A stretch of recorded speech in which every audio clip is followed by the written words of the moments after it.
Olá, há mais de 10 anos, São Paulo ganhou a primeira secretaria do Brasil voltada exclusivamente aos deficientes.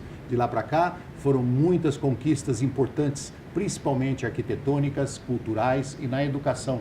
A cidade, inclusive, recebeu um prêmio internacional em 2016, reconhecendo a importância do trabalho da Comissão Permanente de Acessibilidade vinculada à secretaria. Bom, e hoje, o nosso convidado, não poderia deixar de ser, é o secretário municipal da Pessoa com Deficiência, Cid Torquato, que vai falar sobre o que tem sido feito para melhorar a vida dos deficientes que vivem aqui na nossa capital. Cid, seja bem-vindo. Muito obrigado pelo convite. Eu digo para você sempre, né, que é sempre um prazer estar aqui, e principalmente porque o meu interlocutor é extremamente qualificado. Obrigado. Sabe das coisas. Então, é uma conversa sempre muito produtiva, muito bacana. Eu gosto muito de vir aqui. Obrigado. E eu tenho uma liberdade de falar Cid, deixa o secretário por lá, porque a amizade vem antes, e aí eu esqueço o protocolo, entendeu? Não Então, estou entrevistando o secretário Cid Torquato. Secretário, o fato de você ter passado a maior parte da sua vida sem ser deficiente, e depois você fica deficiente, esses dois lados te levou a fazer um bom balanço, um bom trabalho, isso te ajuda assim, a alavancar a secretaria, a trabalhar mais arduamente, porque você sabe o quanto é difícil isso? Sem dúvida alguma, é óbvio. Se eu tivesse que escolher, eu teria escolhido não ter adquirido a deficiência, nunca. Mas eu sou grato de ter vivido uma vida quase que inteira. Eu quebrei o pescoço com 44 anos. Então, uma vida inteira né, sem deficiência e ter adquirido agora. Né? Óbvio, não é legal, eu preferia antes, quando eu tinha todos os meus movimentos, eu perdi, sei lá, 80% do corpo, e é uma perda muito grande. Nós somos feitos de pequenos prazeres. O que nos move são os pequenos prazeres.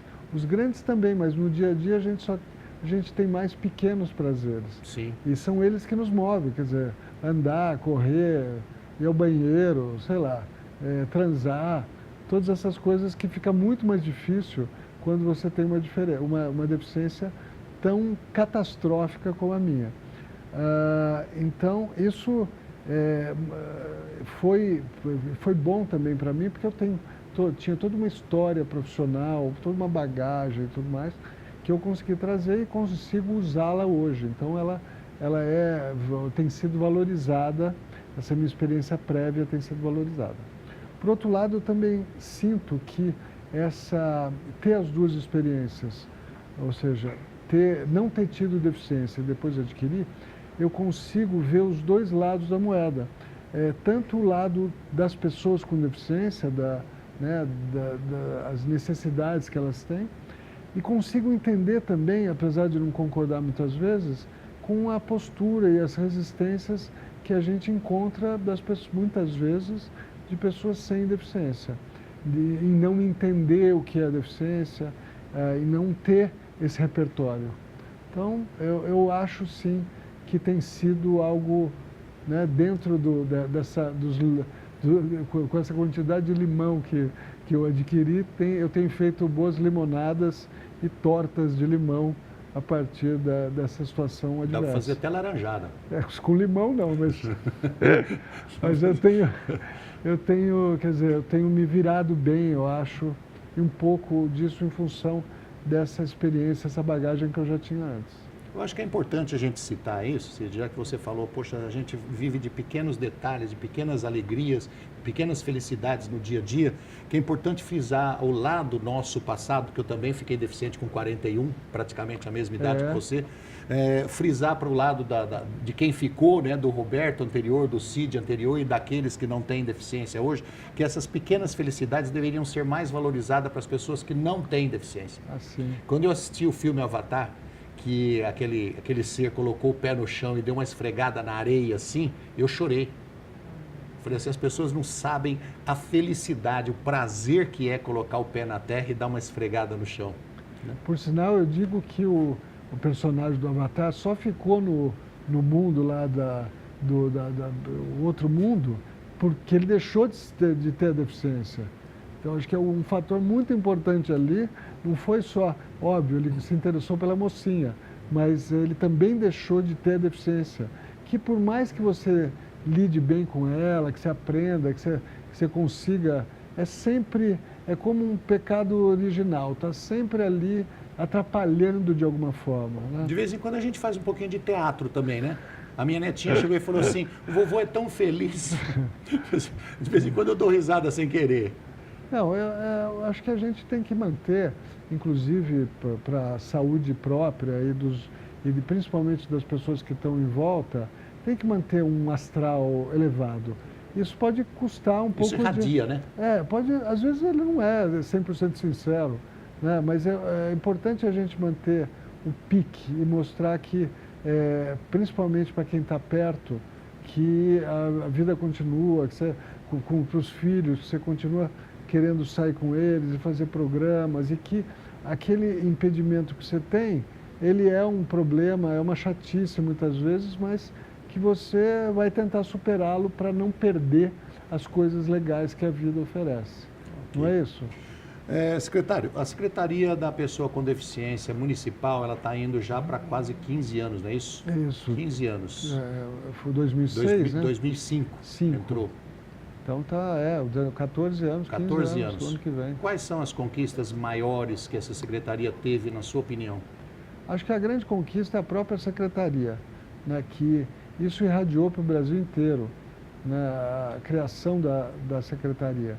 Então isso é um bem tremendo, você saber que em alguns lugares como São Paulo, você tem uma secretaria que está ali para fazer o que, em reconhecimento de que as políticas públicas para as pessoas com deficiência, à época da criação, mas ainda hoje, estavam muito defasadas. Então, por isso que surge a secretaria, por isso que a secretaria é criada, pelo reconhecimento da época do governo, do prefeito Serra, né, depois ele foi para o Estado e fez a mesma coisa, de que as políticas públicas voltadas à pessoa com deficiência estavam mal paradas, que elas precisavam de um agente indutor. E esse agente indutor é a nossa secretaria. Eu acho que o grande bem é a existência da secretaria em si. Bom, depois disso tem muita coisa, né? Eu acho que a Mara Gabrilli deixou um legado importante, interessante, e a trajetória dela, ela também é um grande motivador para a gente, né, a partir da secretaria, né? Foi ela que criou, junto com você e outras pessoas. Então, essas experiências passadas também são muito ricas. Eu acho que a Mara fez muita coisa, chamou a atenção de muita coisa, talvez principalmente da questão das calçadas, que de fato é um problemaço na cidade de São Paulo. As calçadas, não sei te dizer por quê, elas têm sido mal pensadas e pouco investimento das gestões anteriores em geral. Eu acho que as calçadas mereceriam, historicamente, um tratamento muito melhor. A calçada é o local de trânsito das pessoas. Pensando nisso, essa gestão, o prefeito Bruno Covas, quer transformar essa atenção a calçadas numa das prioridades. Então estão sendo feitos os ajustes finais para o anúncio de um grande plano de calçadas aí para os próximos 2 anos. Parabéns. Bom, mas calçada é um ponto. Eu acho que a gente precisa avançar muito, viu, Roberto? Para a gente ser bem claro na questão da reabilitação na cidade de São Paulo, que é outro tema esquecido, é outro tema que não mereceu a atenção devida de gestores no passado. Então a gente tem uma carência muito grande e uma dívida com relação à sociedade na rede de reabilitação. Então isso de legado negativo. De legado positivo, eu acho que nós avançamos bastante na educação inclusiva, né? Isso tem sido feito, São Paulo é uma referência no setor. Nós avançamos em termos de cultura. Hoje, por exemplo, nós temos 15 espetáculos por mês na rede cultural da cidade, com libras, audiodescrição, né, e uma atenção especial a pessoas com deficiência. Isso é uma parceria nossa com a cultura. Bom, e eu acho que, de um modo geral, essa percepção de que esse público não é um público invisível. Ele é invisível na medida que você não dá acessibilidade para ele sair de casa. E hoje estão saindo de casa. E hoje estão saindo de casa cada vez mais. São Paulo, que é um legado também, é uma cidade muito acessível, tirando essa questão das calçadas. Então você vai aos cinemas, teatro, né? Hoje em dia, a grande, esmagadora maioria dos prédios públicos, mesmo prédios privados, comerciais principalmente, shoppings, grande comércio, isso está tudo resolvido. E sabe o que eu tenho percebido? Que antigamente não acontecia? É que antigamente você chegava no estabelecimento e fazia uma reclamação. Aquilo, o dono do estabelecimento, o gerente, o diretor, se fosse comércio, fosse restaurante, teatro, ele simplesmente te ignorava. Olhava para o lado, saía andando. Eu cheguei a ver sorriso sarcástico em cima da reclamação que eu tinha feito. Hoje não, hoje eu estou percebendo que eles estão ouvindo mais. Eles estão parando e de repente pergunta para você sobre mais detalhes do que você está falando. Verdade, eu sou meio implacável nisso. Também. Como a gente tem a CPA, então qualquer coisa que eu veja que foge ao padrão, eu faço com que a CPA oficie a Prefeitura Regional responsável para ir atrás do infrator, né? E a gente tem muitos infratores ainda em São Paulo, Roberto, principalmente que esse é um trabalho difícil de fazer, porque ele tem um viés negativo, político, né, mas que a gente não pode deixar se abater por isso, que é o pequeno comércio. Hoje, o grande vilão da acessibilidade na cidade de São Paulo, além das calçadas, é o pequeno comércio, que é o comércio que não é fiscalizado.